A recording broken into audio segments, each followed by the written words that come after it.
All right, let's call the meeting to order. Jane? Roll call. Pam Weil. Present. Attending electronically from East Lansing. Chuck Overby. You're muted, Chuck.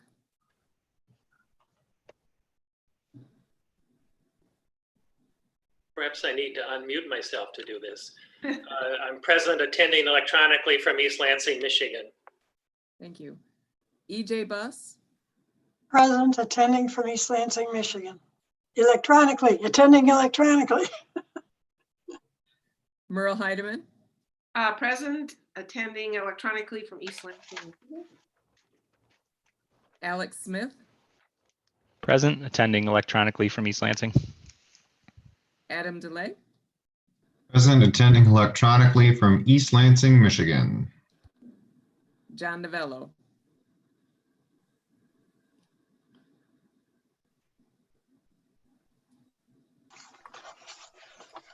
Okay. Is that everybody through, Jane? That is it. All right, now it's time to approve the agenda.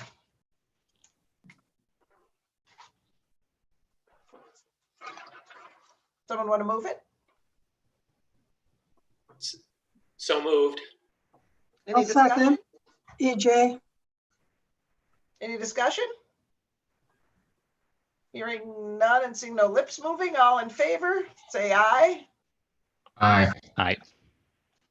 Hey, Jane, would a hand wave too be useful for you, maybe? I don't know. It's okay. I don't think so. I think this Okay. is If there's a question, or I'll ask for nays too. So, because I'm with the shrunk down screen, I'm having a hard time telling for sure who's speaking. Okay, approval of last month's minutes. Someone want to move them? So moved. I'll Second. second. Any discussion? Hearing none. All those in favor of moving as documented in our packet, say aye. Aye. Aye. All right. Do we have someone on the phone? Yes, Pam, we've got two people in the queue right now. The first caller is phone number ending in 534. You may unmute and address the commission. Please dial *6. Hi, this is Ann Hill at 685 Buteo. Thanks for taking my call. Also, thanks for sharing the quarter-to-date actual versus budget information, both the numbers and the comments. When we look at the 2021 budget as it was passed in its pre-COVID status, meaning that in May, we were statutorily required to have the budget passed, but it was unknown at that time what kind of impact COVID was going to have in the upcoming year. Therefore, Council passed it in its original version, stating that as the impact became better known, there would realistically need to be reductions to that past version. So I do have a couple questions that can hopefully be answered as the presentation is being done. Is the Parks and Rec Department, as it relates to the Parks and Rec Fund, still using that assumption as the year plays out? Second, the report states that contingent employees have been temporarily laid off and have been slowly returning as facilities open up. How many contingent employees were laid off and how many are currently working? Number three, with so many of the facilities being shut down, the salaried employees would not be needed to perform their normal functions at 100%. How many salaried staff were accounted for in the budget and how many were being paid as of the end of the first quarter? And has their workload been shifted to other activities? And if so, are the expenses of their salaries being proportionately shifted to the departments that are using their services? Number four, other departments and funds will be in the same situation of needing additional monies from the general fund, which will put stressors on the general fund. Are conversations occurring amongst the department heads and the city manager about prioritizing spending of the limited funds that we do have in the general fund? And then finally, the Hannah Community Center parking lot was paved over the summer. It looks pretty, but how much did it cost? And this is not including the funds used to pave the library parking lot over the summer as well. Are those costs reflected in the Parks and Rec Fund? And if so, which fiscal year are they recorded in? Fiscal year 21 or fiscal year 20? Thank you very much for taking my call. Okay, I'm going to suggest that those questions will be addressed as we discuss the financial report, with the possible exception of the parking lot pavement. Do you have answer for that, Tim, off the top of your head? I see we do not have our usual keeper of those data in this meeting. But I do not recall the cost of the community center parking lot right off the top of my head. That's something that we can get and provide that answer. yeah, that's Wendy's bailiwick, really. But Well, okay, I don't know that Wendy would know that either. This off the top of her head, is really probably. managed out of our department. So we'll get the information and provide it. Yeah, and that is in a packet somewhere. If you want to go fishing too, I bet you could find it on the website in our past packets. Right. Because we did have documentation related to that. If I can answer these other questions, I believe, real quickly. Oh, okay. Go on. Okay. The original assumption for the budget obviously will change, and we're regularly working with the finance department to look at revisions to the budget process, or to the budget as we work our way through fiscal year 2021. So we're meeting, we're regularly having conversations with respect to that. We provided information in the past about the number of part-time staff that we laid off, and off the top of my head, I don't remember how many were laid off. We started bringing, as the report says, we started bringing employees back slowly. And then now some of them are not going to be laid off during this upcoming 3-week period of reduced service levels, but they won't be scheduled for work in most of our part-time contingent. The number of salaried workers assigned to the Parks and Recreation Fund, and salaried and or full-time workers, I think is 14. And I think we did a presentation at the last meeting on various projects that staff are participating in, not just for Parks and Recreation, but for other departments. And I can perhaps bring that slide up and provide that to Ms. Hill. Yes, we're working with other departments and the city manager to consider the general fund impacts. Right now, citywide, the primary impacts that are looked at that are being considered for the general fund tend to be the Parks and Recreation Department first, and second, the parking department, because both of those departments rely quite a bit on user fees in our case, and parking fees in the case of the parking department. So at this time, the city manager and the finance director are identifying the Parks and Recreation and parking as the primary areas where we're going to be seeing perhaps budget shortfalls. And once again, on the Hannah Community Center lot, we can provide that information. I'd like to add just an observation.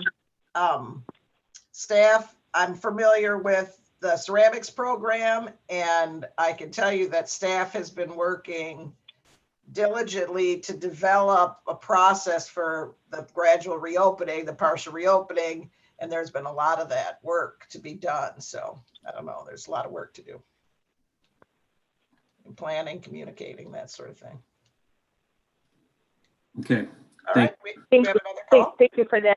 Thank you for that input. And I should have been clearer when I asked the question, because I know that some of that information was provided last month, and I guess I should have been more specific in saying from last month to this month, were there any changes? But your responses were totally adequate, so thank you very much for that. Good. Thank you. Do we have another call, Justin? The other caller that was in the meeting has left, so there's nobody else for public comment at this time. All right, let's move on to the business items. Tim, take it away. First quarter financial report. Okay, first quarter financial report.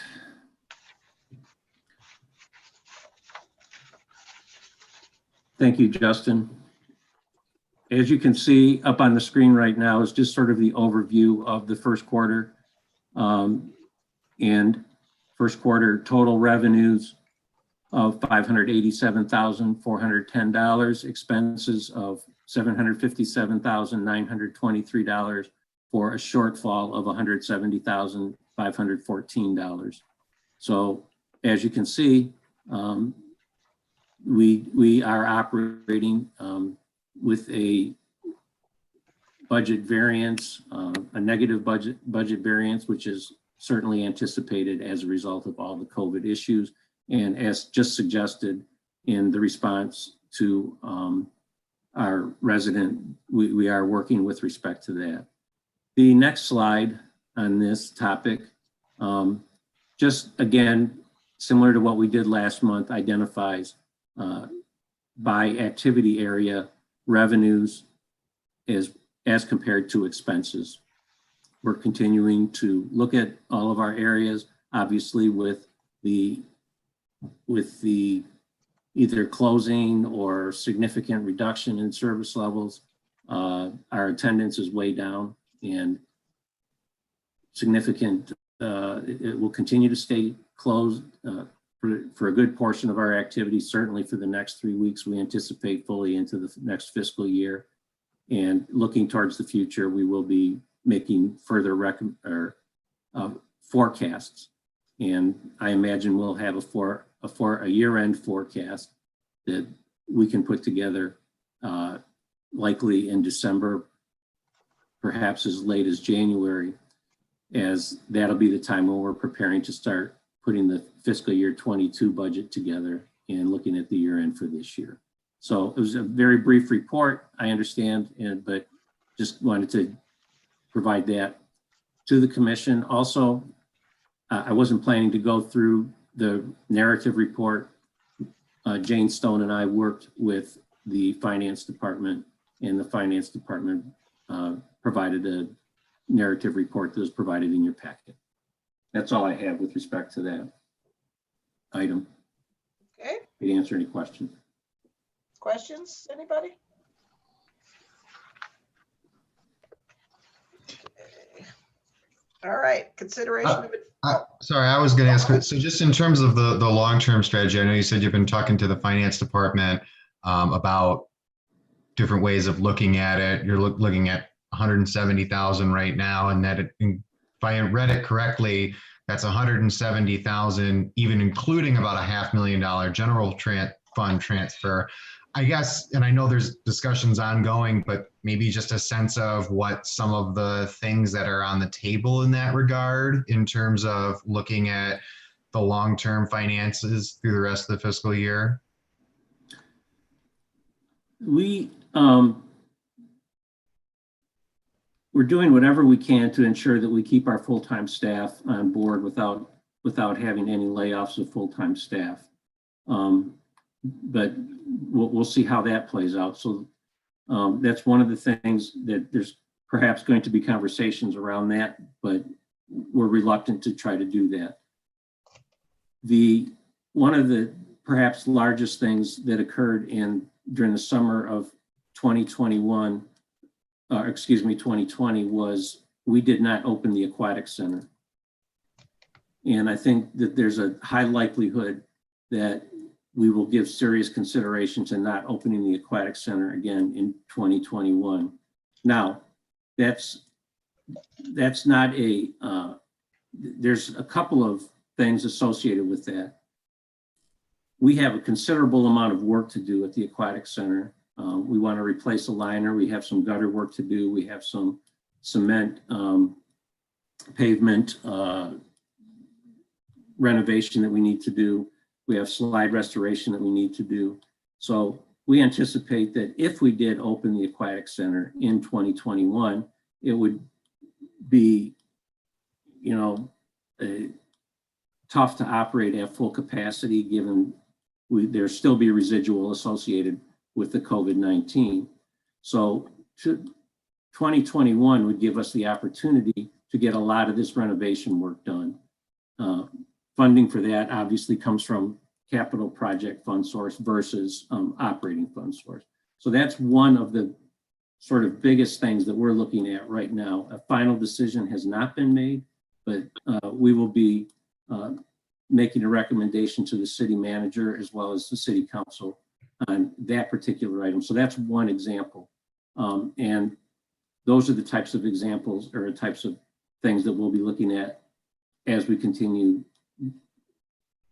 looking for further recommendations in December and January. And I'm still hoping that there might be some trickle down funds at some point to city governments. So, you know, we'll see. Yeah.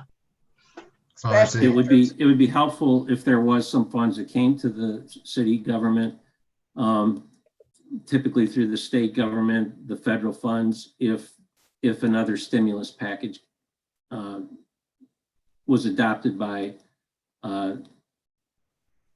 the Congress and moved down. The city is benefiting from some of that trickle down money right now also, which is going to help us. I don't know the full value of all of that, but we have got some already. So, but I'd say layoffs should be a real last resort. Especially considering that PUC benefits through unemployment expired several months ago. It would be maybe a different situation on the layoff question, where instead of currently the cap is $362 a week for unemployment benefits, but back over the spring and summer, the cap was up to the 600. It doesn't matter how much money you make, you were getting $600.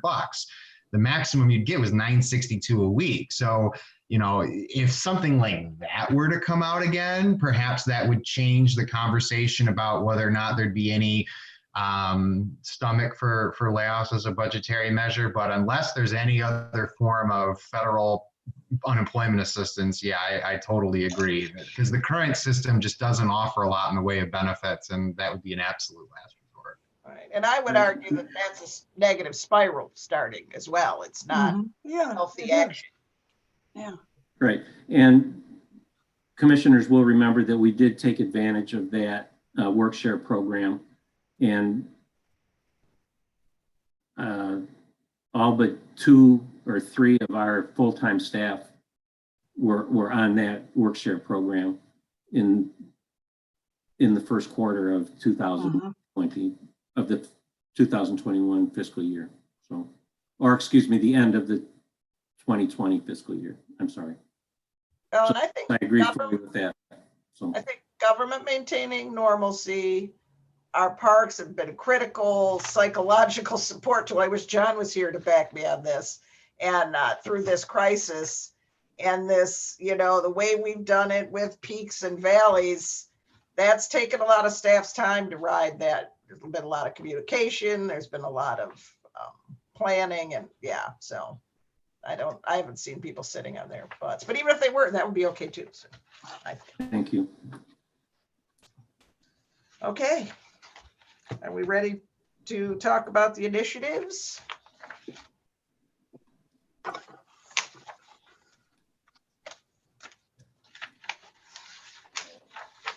Thank you for putting that up, Justin.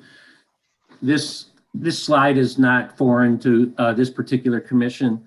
When we talk about advancing parks and recreation initiatives, we expect that we'll be coming to the commission at perhaps as early as the December meeting to talk about which projects we would perhaps envision moving forward for the 2021 calendar year, 2022 fiscal year, through the Natural Resources Trust Fund and what have you. So what we've talked about is these are the items that we typically consider, and we added some additional items based on the conversation that we've been having the last couple of months. So when we bring in a more formal way, when we bring in initiatives or projects to the commission on what our staff is planning to move forward on in next calendar year, we envision a brief narrative under each one of these sort of items and how Parks, Recreation, Open Space, Greenway Plan, and each of the bullets go down are identified in those projects that we move forward or are proposing to move forward. And one of them that was Commissioner Novello was taking the leadership role on and talking about with access, equity, and inclusiveness is we would include something with respect to that, which in the past we have not done. And that would be our first step at that sort of access and equity conversation, which I'm sure is going to change considerably as we become more aware of that topic. And we also did, based on a staff conversation here the last couple of weeks, add ensuring that we talk about environmental sustainability when we put projects forward. So in a more formal way, you'll see a little bit of a presentation, if you will, on how whatever projects we put forward incorporate all of these considerations. So I just wanted to provide that to the commission as that's what we'll be continuing to work on, and we're preparing for that as we get into December and January. Comments? I've got one of the things that this kind of dovetails for me in terms of chatting with John, and I'm sorry he's not here. I would love to see if we could get publicity around the discussion, maybe in the January meeting, and make sure the public, we've done everything we can to let the citizens of East Lansing know we're discussing this, and this is an opportunity to come to the meeting, to share their interests, to see how we're doing the procedure of making decisions on what we're doing. So I know that's a part of that. John's concern that if people aren't plugged in, they don't have as much of a sway over decision making and that sort of thing. And I'd like us, this is like, to me, a perfect in for the general public, for different communities within East Lansing to see our process and see where they can come into the process. So I don't know, dog and pony show, something in the EL newsletter, something. We can work on some certainly a different form of letting the community know about the meeting and the topic for the conversation at the meeting. And like you said, if not the dialogue, certainly in our department e-newsletter that's published monthly, Perfect. As well as a news release and through some of our other social media platforms that we use, certainly. Right.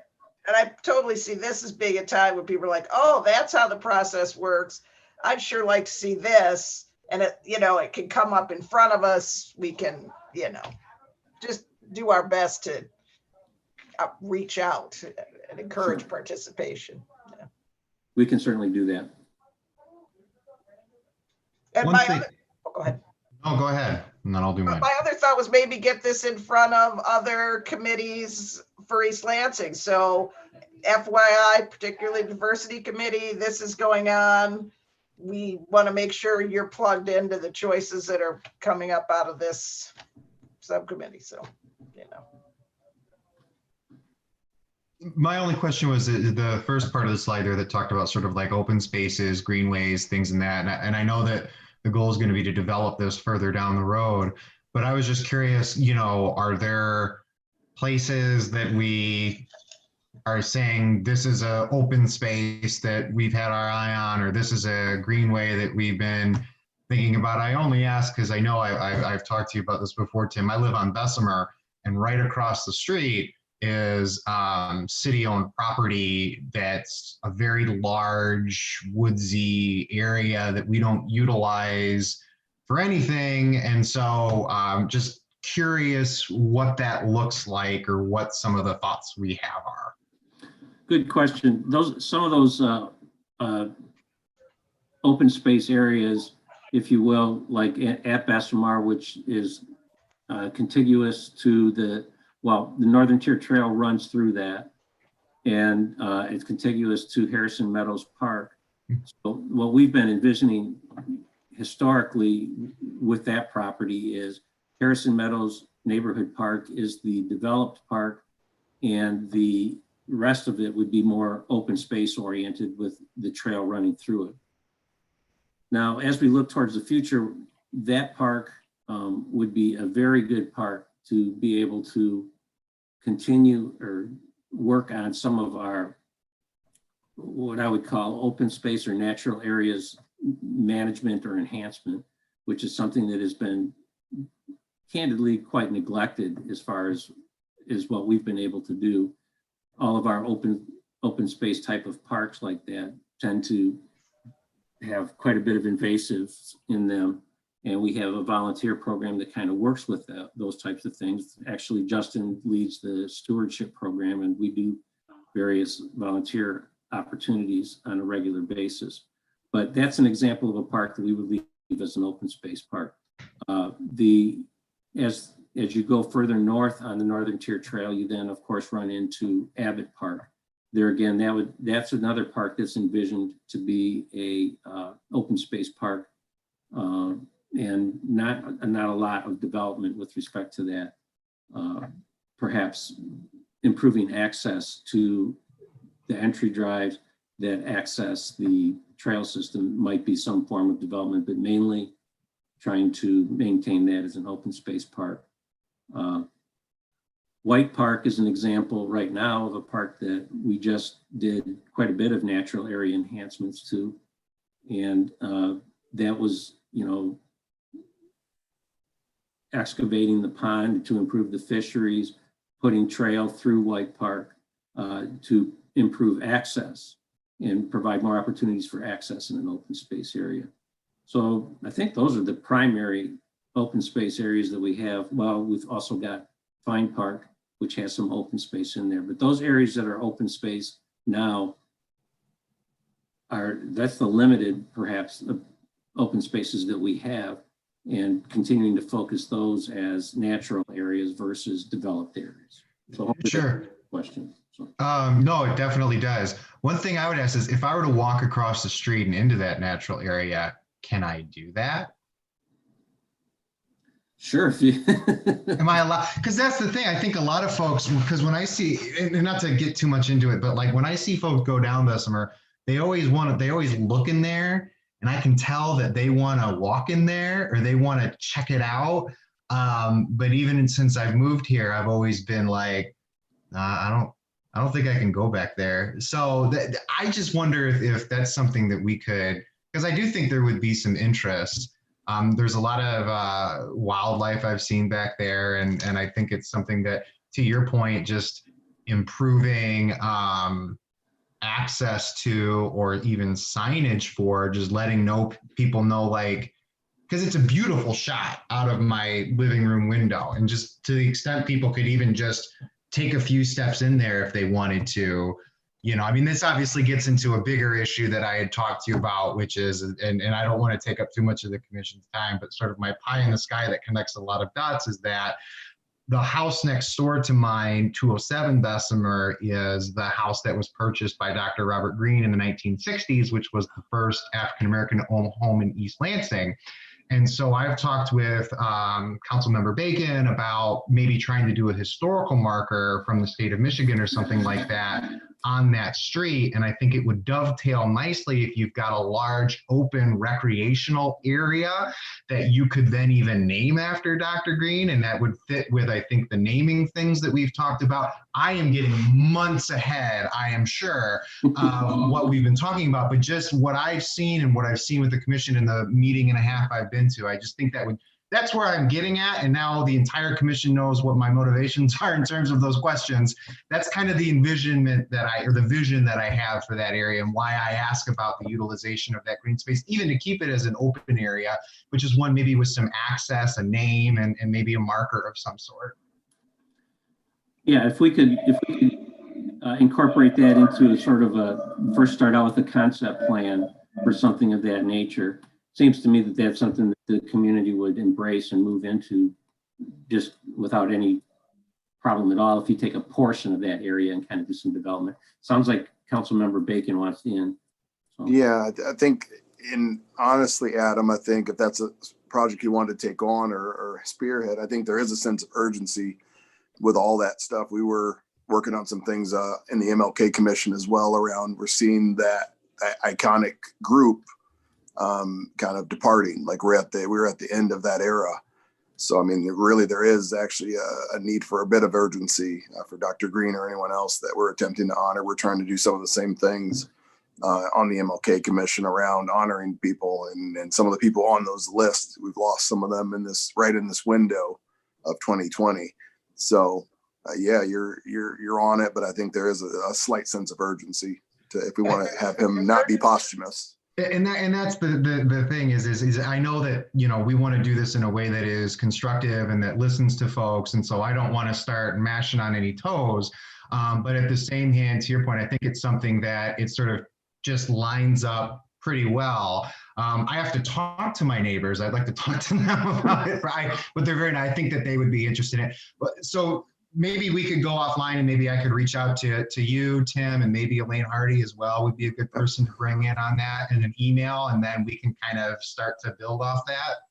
Yeah, there's some synergy around that with stuff Elaine's doing too. So that's a perfect partner. Okay. Well, we can start there and then I can bring it back to you guys next month.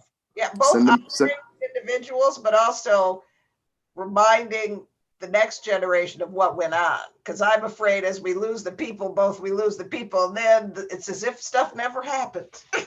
This is something that's been kicking around in my head, since I first moved here back in the summer. And so to see the enthusiasm, it's something I want to lean into. So we've gotten off topic though, so I'll follow up with you guys with an email and we'll go from there. Yeah, start an email chain with the four of us and we'll move from there. Perfect. Thank you. I guess my question, based on Adam's question, is there a map that says this land is parkland or identified as Yes. not for sale or for sale or? Yeah, that's obviously that is identified as parkland in our Parks, Recreation, Open Space, and Greenways plan, and is essentially dedicated in perpetuity for that purpose. Okay, that's kind of what I was. Unless you give voter approval to do something else. Yeah. Okay. So that's kind of what I was getting to. Is this? So maybe we could just get a sign that yes, you're welcome to walk here because it's city land. Yeah, getting back to that original thought. I mean, I think anyone's welcome to walk back in that park. I wouldn't do it unless I had boots on and long pants on and long sleeve shirts on and had covering over my head. I don't think in any of those open space areas, because they're pretty native. They're natural. Probably more, yeah. I'll get my waders on. Yeah. Oh, and we are going to have access to the trail through your neighborhood real soon too, when we put the pedestrian bridge in there. So. Very excited about that. Going over, I think it's Colorado. Yeah, that's going to be awesome. So, and I think you mentioned that was coming from Ingham County. So that's awesome. Yeah, we have the project agreements approved by City Council 2 weeks ago or last week, I don't remember. And we'll go out, hire an engineer, and start that project and hopefully get it complete during the calendar year next year. Great. So Adam, take a walk in that natural area and report back to us next week. Right. Yeah, and if I'm not here, then you'll know I got lost. Look for you. Well, come look for Bring your it. phone. I should tell you, if you should, it's literally out my window. It's a huge, and so every morning I wake up with my coffee and I go, I want to get in there. So I probably will take a little Go stroll. do it. Go to it. Okay. Ready to move on to the naming public property updates? Dovetailing from the previous discussion nicely. Yeah, Justin, do you want to put that memorandum up there if you don't mind? Thank you. He's probably already doing that. First of all, Commissioner Overby and I have had, I don't know, 2 or 3, maybe 4 conversations, and Chuck put together a real nice outline for me to follow, and I finally got to putting a little document together over the last couple of days here. And I just wanted to report that there's a number of items that we think we can do to help strengthen that resolution that will help the ad hoc committees when they get formed. And much of that was from suggestions made by Commissioner Overby, and they're outlined in this document. And in order for this to become complete, I think what we need to do next is put some of it in the application, in the park naming application process, or excuse me, the public property naming application document, provide some instructions for ad hoc committees, as well as make a couple of revisions to the overall resolution. So we just wanted to provide a status update that we are working on this, and that we will hopefully have something complete as we move into December and or January. And Chuck, I don't know if you want to add anything further to this. Just that I had a couple of concerns that really drove my interest in all of this. One was that when we look at naming or renaming public properties, that we give neighborhoods and other entities in the city an opportunity for input. And two, that the neighborhood input gets significant consideration from the city. That we don't decide that we're going to rename a park after Chuck Overby when nobody in the neighborhood wants to do that. So those were my concerns, and Tim has incorporated those into the document and given us a way to have those issues addressed as part of the process. All right, good. Any comments on that? Questions? All right, director's report. Not a whole lot in the director's report today, unless Jane tells me that I forgot something. But I did want to make a quick announcement that Wendy Longpre once again attended the Ingham County Parks Commission meeting this past Monday evening. And we have talked with this group about the signalization and funds required for signalization at Lake Lansing Road, where it would connect with White Park in East Lansing and Tower Avenue in Meridian Township. As Meridian Township begins to assemble their easements, and they will connect the Tower Avenue all the way up to our softball complex aquatic center location. But anyway, the Board of Commission, the Parks Commission in Ingham County approved $400,000 to complete that signalization project. Ooh. Create that connection.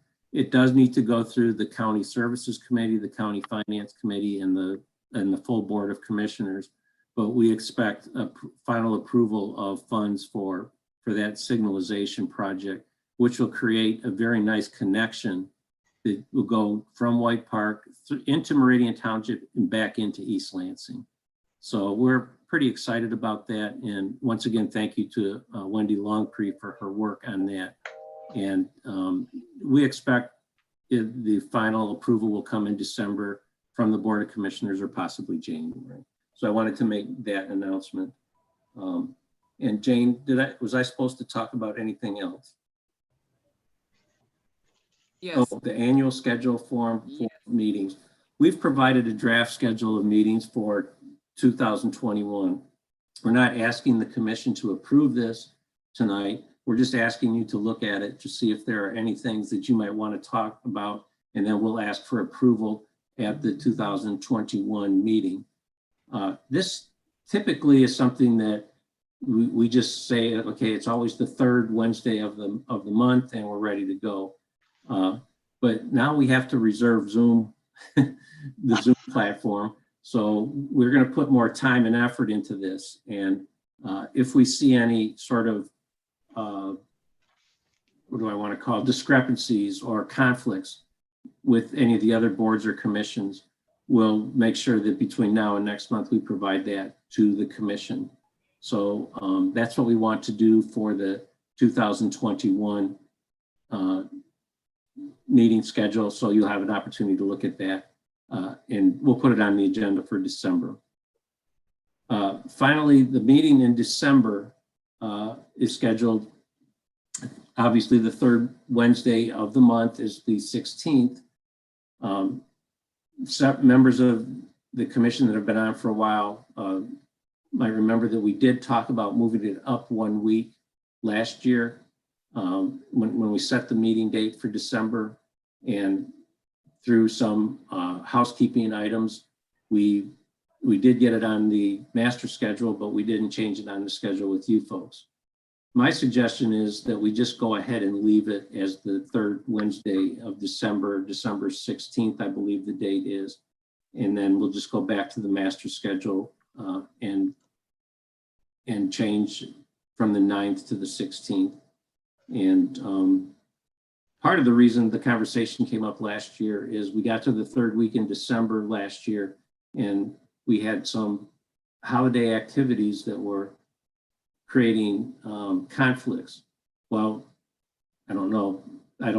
There's probably not very many holiday activities that are going to be taking place this week where folks are going to be, at least I don't think there will be. So our suggestion is, and we want to just have the conversation with the commission let's go ahead and leave the meeting on the 16th, if that's all right with the commission. See heads nodding. Yep. Okay. It was a very long explanation. Yeah. Tim, I had a, do we have any concerns to go back to the corner? So now that it's funded, does that mean everybody's good with it? Meridian, wasn't the road commission concerned about the island? And so we've worked it out with all the different groups. Was that just Yes. a money problem? Yes.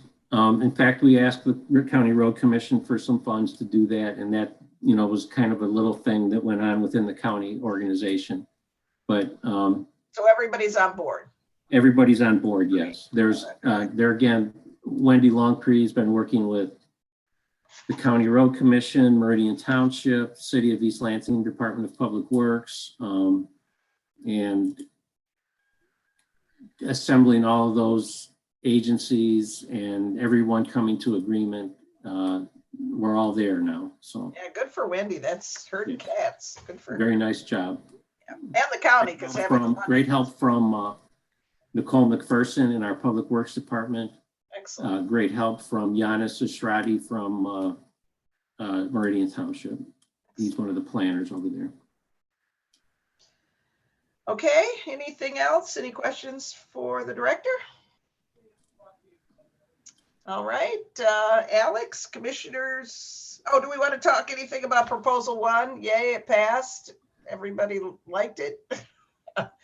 We just wanted to put that information out there that yes, it did pass. Yeah. I think pretty much overwhelmingly at the state level. So. Yeah, bipartisan.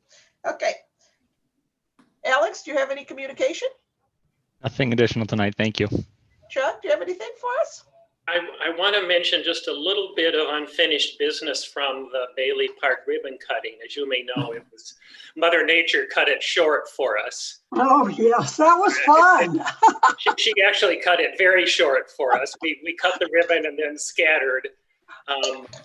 One of the things that I plan to mention, which I will mention tonight, was to thank the many actors and organizations that helped with making this park a reality. And at the top of the list of those who helped us with this park are Tim McCaffrey, Wendy Longpree, especially Wendy, Jane Stone, and many others in the East Lansing Parks and Recreation Department who provided leadership, guidance, competency, and friendship to help make this park a reality. I'm deeply grateful to all of you. Thank you for your hard work. Nice. Very well spoken. EJ, do you have something? Well, I'll follow up to those nice things with saying that I go into Hannah now probably a couple times a week And it's been such a delight. And the staff is so good. I mean, everybody is good. You know, thanks for all of that. And then I would add that I retired from MDOT, so getting a signal is not easy. I'm sure Wendy worked hard on that. And that's it. Thanks. Meryl? I have nothing. Adam? Nothing, thank you. Ron, do you have anything you want to share?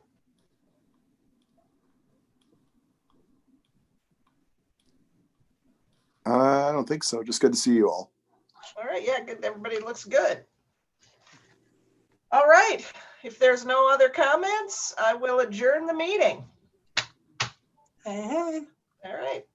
Thank you. Take care. Thanks. Take care, everybody.